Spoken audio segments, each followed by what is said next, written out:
अस्सलाम वालेकुम, नमस्कार। क्या है कि जब भी ऐसी कोई बात होती है तो राजन किने गद्दार है, यही मुद्दा सामने आता है। क्या है कि ये जो हमारे नेता जितेंद्र रावत साहब के ऊपर जो मामला दर्ज हुआ, ये मामला दर्ज हुआ 14 तारीख को रात को 12:23 में, और इसमें कहा गया है कि मुख्यमंत्री के उपस्थिति में राजन किने के घर पे ये इसका प्लान किया गया, कट रच गया, बोले ऐसा कहा जा रहा है। साजिश रची गई ये रावत साहब के ऊपर मामला दर्ज करने की। तो मैं बोलता हूँ कि ये मामला दर्ज हुआ 12:23 पे, और सीएम साहब हमारे घर पे आए 1:10 में।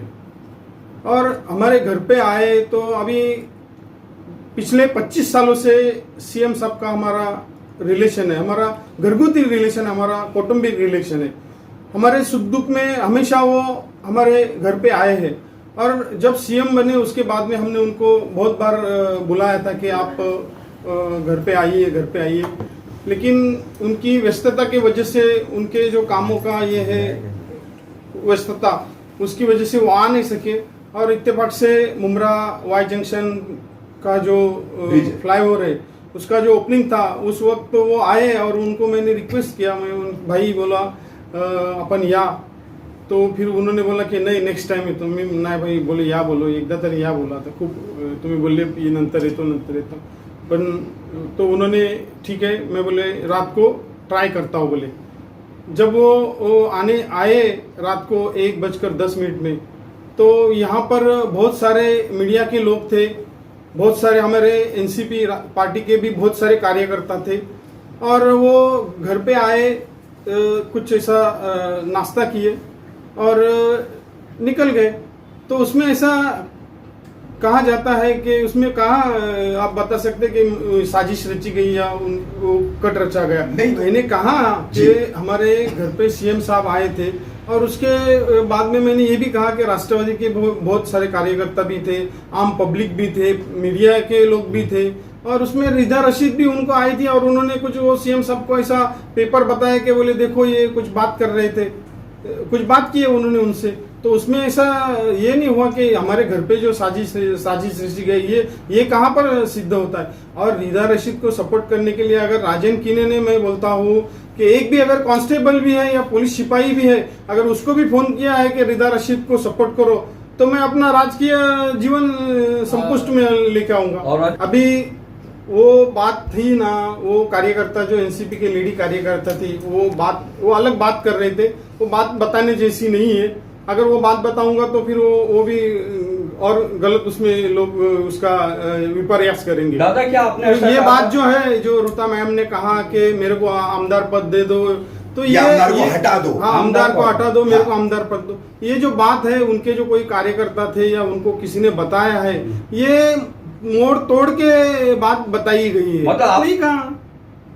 अच्छा, मतलब उस वक्तव्य से आप सिरे से इनकार करते हैं कि इस तरह का कोई वक्तव्य आपने नहीं दिया? कहा ही नहीं है। अच्छा। वो मुद्दा ही अलग था, वो जो बात करने का जो कार्यकर्ताओं के साथ में जो था वो बात ही अलग थी। ये ऐसा उसमें कोई बात ही नहीं थी कि रावत साहब को हटा दो और मेरे को आमदार बना दो, ये बात ही नहीं थी। अभी क्या मालूम है, क्या मैं जिनके भी साथ में रहा हूँ उनका वफादार रहा हूँ। अभी हर बार ऐसा ही होता है कि कुछ ना कुछ ऐसी बात होती है तो सिर्फ एक ही राजन किने ही गद्दार है। अभी मैंने अगर मुंह खोला तो मैं बता सकता हूँ कि मुमरा के साथ किन किन लोगों ने गद्दारी की है, वो भी पूरा सब ये हो जाएंगे, पूरा चिट्ठा सामने आएगा, पूरा चिट्ठा सामने आएगा। लेकिन मैं वो चीज को कभी करता नहीं हूँ, मैं वो सब चीजें कभी करता नहीं हूँ, मेरे को अच्छा लगता नहीं है, क्योंकि मेरे खून में मेरे बाप दादा ने मेरे को कभी बताया नहीं। मैं इस भावना से काम करता हूँ कि निष्काम भजने भगवंत जोड़े, और जैसा जयाचा भावार्थ जैसा तयास लाभ तैसा। जो जैसा करेगा वो वैसा ही, जो जैसा बोएगा वो वैसा ही पाने वाला है, वही काटेगा। उसमें अगर आप सोचेंगे कि मैं अगर गेहूं अगर बो रहा हूं तो मैं चावल निकालूंगा, तो वो या गन्ना निकालूंगा तो वो नहीं है, तुम अगर गेहूं लगाएंगे तो तुमको गेहूं ही आएगा। ये भी राजन भाई, हाँ ठीक है ना। अभी क्या होता है कि अभी अनीता तो बाहर ही थी, मैं भी बाहर था। अभी जैसे कि अवार्ड साहब का जब वहां पर वर्तक नगर पुलिस स्टेशन में वहां पर हमारा मोरेश में मौजूद था, मैं उस दिन नासिक था, अनीता वहां गई थी, ऋषिकेश गई थी, वो आज ही सुबह में 3 बजे आई है। और मोरेश तो उसमें था ही, बाकायदा अवार्ड साहब ने उसको उनको पूछा गया था कि राजन किधर है, तो मोरेश ने पूरा उसको उनको बताया था कि क्या है क्या नहीं, वो सारी जानकारी दी। हाँ सारी जानकारी दी थी। अभी वो मैंने कहा था कि जायचा भावार्थ जैसा, अभी वो उनकी सोच ही वैसी है तो क्या करेगा। अभी मैंने आपको कहा था कि शिंदे साहब और हमारे घरेलू रिलेशन है, पिछले 25 साल से उनके हमारे रिलेशन है। और वो रिलेशन को अगर आप कहेंगे कि तोड़ दो, अगर आपके हमारे रिलेशन है और आप कह रहे हैं कि आपको मैंने कहा है कि आ जाओ घर पे, ऐसी बातें भी चल रही है। देखो अभी मैं तो ऐसा है कि मेरा देखो, मैं पिछले कई सालों से शिवसेना के साथ में रहा था और उसके बाद में मैं कांग्रेस में भी आया हूँ, मैं अभी राष्ट्रवादी में हूँ। अभी वक्त का तकाजा है, वक्त जैसा मेरे को संदेश देगा उस हिसाब से। राजन भाई अभी क्या है कि उनको अभी ये बोलते हुए थोड़ा शर्म आना चाहिए, क्योंकि जब उनको नगर सेवक उनकी जो नगर सेविका को लेके चल रहे हैं, उनको 2 बार नगर सेवक बनाने के लिए राजन किन्ने ने जद्दोजहद की है और राजन किन्ने ने चुन के लाया और उसके बावजूद भी राजन किन्ने के नमक में जो क्या बोलते हैं उसको वफादारी नहीं है ना, इसके लिए वो गद्दारी राजन किन्ने से हमेशा उन्होंने गद्दारी की है। तो गद्दार वो है, गद्दार राजन किन्ने है कि गद्दार वो है, आप इसका फैसला कीजिए। कोई संपर्क किया? ऐसा कभी बात ही नहीं हुआ, बात करने का कोई सवाल ही नहीं उठा। तो अभी जैसे कि कहा गया था जब वो फ्लाईओवर का ओपनिंग था तो वहां से फोन आया था, उन्होंने कहा कि ओपनिंग में आ जाओ, हम लोग गए थे ओपनिंग में।